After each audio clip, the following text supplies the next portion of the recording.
Welcome to Dungeon Academics. My name is Thomas and I'll be your instructor. I have had an idea, and this was inspired by a comment on my Sacred Cows of Dungeons and Dragons video by Funnyman, let me check the number, Funnyman359. So thanks for that great comment. I really appreciate the thought you put into it. And he mentioned the problem of save scaling in Dungeons and Dragons.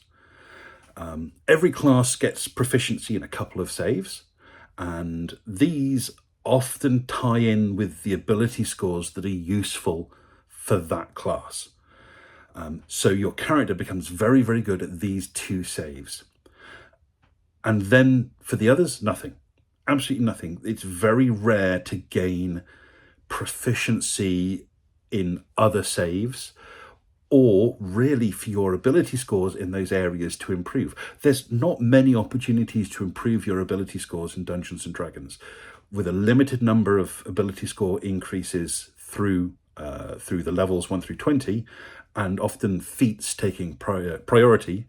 And even then, when you do use an ability score, it's normally focused on the abilities that are prioritized by your class.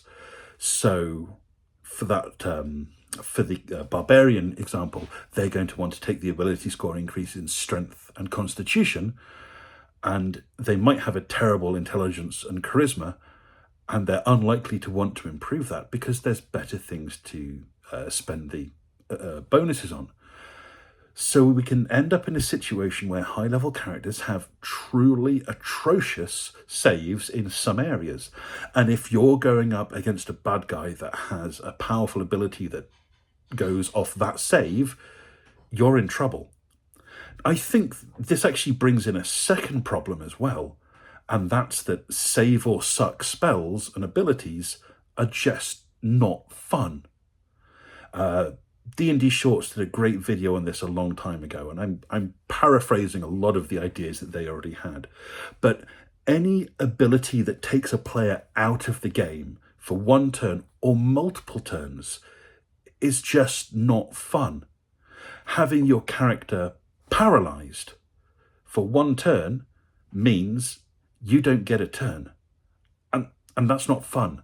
Having your character sent into an interdimensional maze for 6 turns basically means you have to sit out of combat for 6 turns while the rest of the party has fun or struggles, because obviously you're the most important and awesome member of the party, and how could they ever survive without you?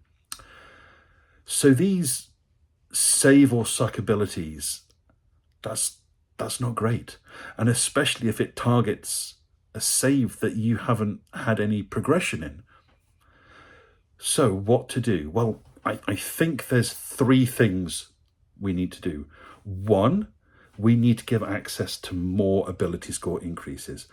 I would argue that having a lower maximum starting point for all ability scores is important.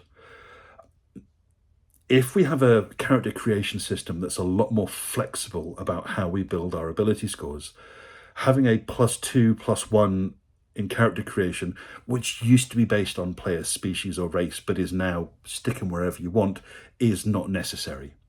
And therefore, we could probably cap the highest ability for a starting character at 16. Right now, if you're lucky and you get an 18 on your dice and put your +2 in it, you've got a character starting at level 20. And whilst that sounds fun, it means there's nowhere to go, because 20 is also the maximum without magic items. If you have a maximum starting value at 16, but more opportunity to increase ability scores, then certainly you can get up to 20 and have this feeling of progression, which I think is important. I think every time you level up, you get +1 to an ability score.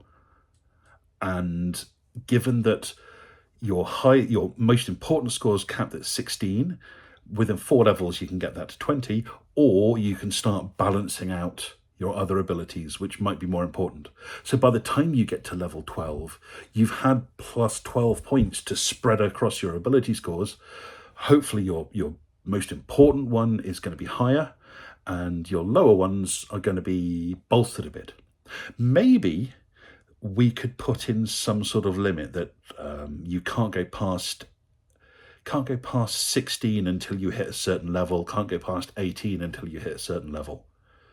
So that would force you to spread them out a bit more and stop you rushing to 20 in your primary score. I like that idea, actually. Maybe can't get to 18 until you get to level 5, can't get to 20 until you get to level 10. That means you definitely have to spread out your ability scores. So have lower starting values, but more ability score increases across the board. The next thing to do is just remove the number of save or suck spells. If you're stunned, instead of losing an entire turn, limit what you could do or put disadvantage on it.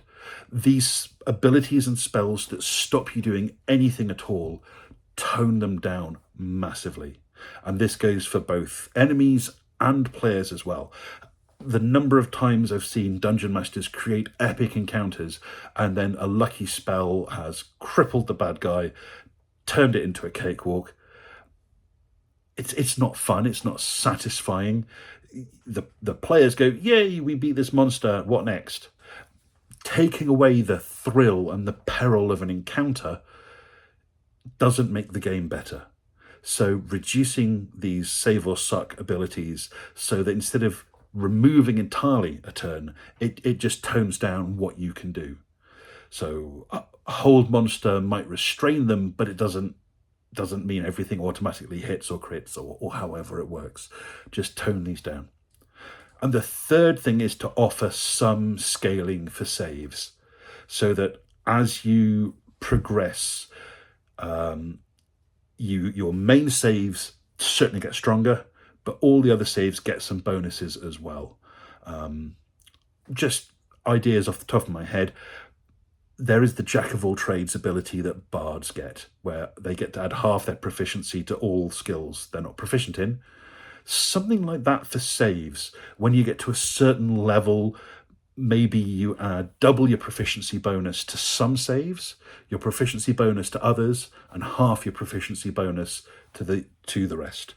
So across 6 saves, you would have 2 that you're specialized in, 2 that you're still good in, and 2 that you're okay in.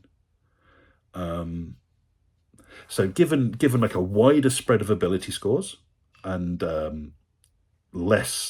fewer ability scores with terrible modifiers, some proficiency in saves, and fewer spells with save or suck abilities attached to them, I think that perhaps we can get rid of this problem without necessarily having to add in lots of extra paperwork and lots of extra things to keep track of.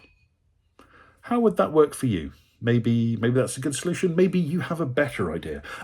I'd love to hear it. I spent about an hour going through comments on my video, understanding this is a tiny channel with I think I've got a lot fewer than 50 subscribers at this point.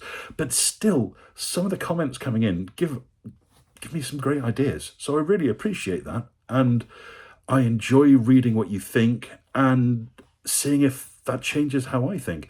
And if someone can change my mind, that's good. I like having my mind changed because it means that someone else has got great ideas that are better than mine. And better ideas are fantastic. It doesn't matter if I came up with them or someone else, they're better. So great. So please, all your comments, I love reading them. I love reading your ideas, and enjoy your next game, whatever it may be.